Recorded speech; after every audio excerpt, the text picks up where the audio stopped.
Okay, magandang araw muli mga kababayan at ito meron tayong panibagong pag-uusapan na naman ngayon, no? Ito nga yung binuo ni Pangulong Bongbong Marcos na Independent Commission na kung saan mag-iimbestiga dito sa may anomalya ng mga flood control na ito mga kababayan.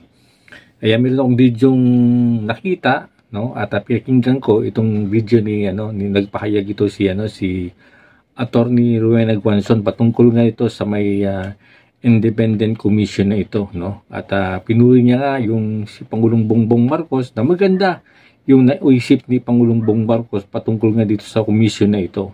Pero sabi niya may pagkaduda pa rin siya pa kababayan kasi nga hindi niya alam kung ito ay magiging maayos, no? Yung pagpatupad kung sakaling merong makasuhan na patunayan na mayroong mga anomalya rito, hinahanapan ni Rowena Guanzon ng executive order yung itong commission na ito kung saan may pangil ba ito kung sakali mapatunayan na may mga kaso nga na involved dito yung mga politiko o anumang mga engineer ng DPWH ay makakasuhan ba, mapapakulong ba mga kababayan.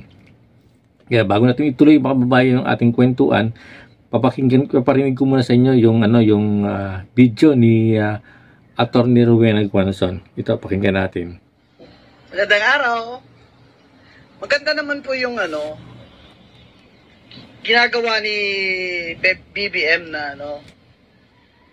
investigation commission na mag-iimbestiga ng mga flood control projects. Flood control lang muna. At maganda yung mga napili niya. Former Justices Perlas Bernabe. Tsaka former Justice Antonio Carpio. Ang tanong po, nasaan ang executive order ng committee o commission na yan? Kasi para naman matingnan ng mga tao, masuri natin kung yan ba, may pangil ba yung komisyon na yan? Kasi po sa Indonesia, sana yun ang model niya. Umiram po siya ng yung mga papeles dun po, dokumento tungkol sa Commission Against Corruption ng Indonesia na naging successful naman. Pero ang pangalawa pong kain natin ay wala pong sacred cow. Kung nami-mention ang pangalan ni Romualdez, dapat kasama siya sa investigasyon. Kasama siya. Hindi po ba? Kasi lahat naman po ng insertion ng flood control o kahit hindi insertion ng mga congressman ay may blessing si Romualdez. Kaso si BBM, hindi pa nga nakasimula, naabsuelto dyan na. Ang hirap naman po noon. Parang ampaw na, muro-muro pa. O ako, justice, sigurado. Titingnan niya ng mga justices dyan. Nasaan ang executive order? Ay pangil ba yan? Ano yung mga powers namin? Hindi naman basta-basta pagagamit dyan. Si Justice Carpio. Para sa politika. Hindi. Para na po sa bayan ito. Pag nasama po sa mga affidavit ng pangalan ni Romualdez, isama po siya sa investigasyon. Wala pong sacred cow, kahit pinsan nyo siya, BBM. Dahil dito po nagsimula ang lahat eh. Hindi naman po nangyari itong mga corruption na ito na looting ng ating national coffers kung hindi siya ang naging speaker. Abay, malala po ito ng panahon ni President Ferdinand Marcos. Malala. Kasi ngayon, yung mismong mga congressman na siyang gumagawa ng budget natin, ay siyang mismong nasasambit na may mga kickback. Hindi lang sa flood control, kundi sa iba pang infrastructure projects. Kaya, maasa pa po kami, pero rally na po. Rally na po. Mga tao, nagrarally na. Ako po, kasama ako dyan sa Luneta sa September 21. Gusto ko rin sana sumama dyan si EDSA sa 13 kaya lang po, alanganin po na nasa labas po ako na Maynila ngayon. Kaya, good po tayo dyan sa Investigation Commission na mga justices ang sabi nila ay magiging member dyan. Pero, gusto natin makita yung executive order, may pangil ba yan? Ano ba mga powers niyan? At, number 2, hindi dapat i-absuelto ni BBM si Romualdez. Pag ang pangalan niya ay nasasambit sa mga affidavit, kailangan kasama siya sa iniimbestigahan ng komisyon na yan. Attorney Rowena Guanzon po. Magandang araw. Ayan, mga kababayan, ano? Tama yung sinabi ni Atty. Rowena Guanzon eh. Ano ba yung power, no? Nitong executive order na ito. Dapat may executive order kung ano bang pangil. Ano bang kakayanan nitong komisyon na to kung sakaling mayroong mapatunayan na may sangkot ang mga politiko dito, makukulong ba, mga kababayan? Isa sa mababanggit yan, mga kababayan, na babanggit itong pangalan ni Martin Romualdez, ano? At talagang sangkot nga rito, mga kababayan, sa may anomalya, sa may flood control, maging si Saldico.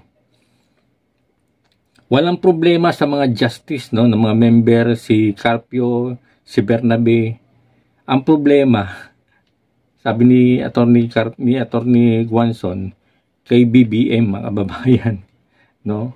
Kay BBM, baka naman pag nabanggit na itong pinsan niya si Martin Romualdez ay itago, ilihim. Dapat yung member, lalo yung mga justice na ito, ay dapat talagang alamin nila kung anong kapangyarihan na meron sila kung sakaling sila nga ay mag-imbestiga na, no? May kapangyarihan ba silang ipakulong yung mga sangkot dito, no?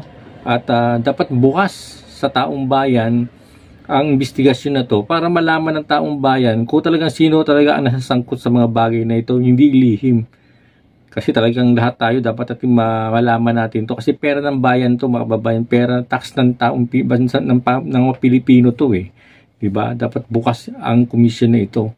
At ito nga, mga kababayan, ay si Magalong na rin, ano, ay kasama na rin dito bilang isang advisor, no? Advisor siya ng komisyon na ito. Yan, yung video kinwestiyon din niya ni ano ni Senador Alan Peter Cayetano, no? At patungkol nga diyan, baka magamit lang ito ni Magalong ang komisyon na ito para sa 2028 kung saan tumakbo siya biglang sa mataas na posisyon. Ayan, sana hindi naman magamit, ano? At ito nga, mga kababayan, at patuloy tayo magtabay rito sa may ito, kasi buo na yung komisyon na ito ng Independent Commission para nga mag-imbista rito sa may anomalyang flood control na ito. Kaya abangan po natin ito, mga kababayan, at sana maging epektibo to, no, itong komisyon ito, kasi bukod nga sa may Blue Ribbon Committee kung saan iniimbestigahan din ito, ay medyo magulo, no? Kasi nga may Senado, may Kongreso, kanilang diskarte yung nangyayari nga. At ang nangyayari pa nga, naibunyag na, no? Tinumbok na ng mag-asawang Diskaya itong si Martin Romualdez at saka si Saldico. Ngunit ang nangyayari ay nagkaroon ng rigo doon, no? Ng kodita, at tinanggal nga si Escudero nito. Kasi tinanggal si Escudero kasi ang balita natin, mga kababayan, may tumawag kay Escudero na tanggalin si Marcoleta bilang Blue Ribbon Chairman Committee. Pero hindi pumayag si Cheese, kaya ang ginawa ngayon, tinanggal si Cheese Escudero, pinalitan ni Soto para matanggal din tong si Marcoleta. Kasi nakikita nila medyo delikado si Martin Romualdez tsaka si Saldico eh. Ibig sabihin may sabuatan talaga itong mga kababayan, ano? At sana naman si Pangulong Bongbong Marcos hindi siya kasabwat dito. At ang investigasyon na to ay dapat tama ang direksyon na patutunguan na kung saan talaga mayroong managot sa manumalyang flood control nito, dahil billion ang pinag-uusapan dito, mga kababayan. Hindi peso, hindi lang libo, hindi lang billion, hindi lang milyon, kundi talagang billion piso ang talagang ninakaw, no, ng mga tiwali na sa gobyerno, mga kababayan, pati yung mga taga DPWH na to. Kaya ito, abangan natin mga kababayan, ano, itong komisyon nito, at sana magbigay liwanag to sa katanungan ng maraming mga Pilipino, at managot ang dapat managot ng mga kurap sa ating gobyerno, mga kababayan. Ito, at hanggang dito lang mga kababayan ang ating update sa miyan na to, at natutuwa tayo dahil nga si dyan ang may mga Rowena Guanzon na kung saan nagsasalita at pinupuna yung mga bagay na ito. Sana magpatuloy si Rowena Guanzon na magsalita, no, laban sa mga tuwili sa gobyerno, mga babayan. Kahit ito si Rowena Guanzon na isang dilawan, ngunit alam niya, dahil sinasabi niya na noon pa na 2022 election ay binanggit niya na nga itong Marcos na ito ay talagang wag botohin dahil nga ito'y corrupt talaga, no? Talagang magnanakaw. Ayan. Galing kay Atty. Rowena Guanzon yan, mga kababayan. Kaya ito, hanggang dito na lang mga kababayan, at kung bago na kayo sa aking channel, please like and subscribe para maging updated kayo sa aking ginagawang upload video. Bye-bye po and God bless.